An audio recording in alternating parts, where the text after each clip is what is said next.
What's set up on the car? It's a LS2 10 over. Asylum Motorsports built the car.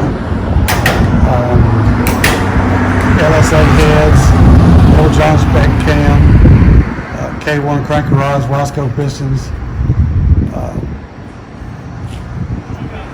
It's on high boost. It makes 1,000, 43, 900 foot-pounds of torque, and everything's in the car, stock weight.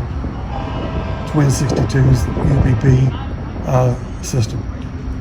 That's about it. All right, good luck tonight, brother.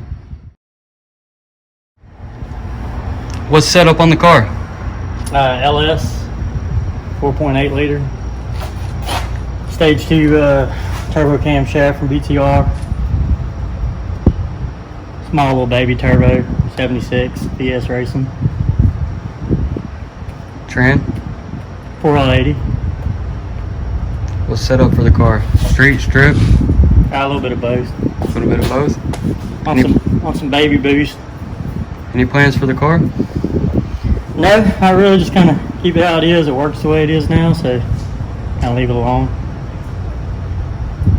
Good luck tonight.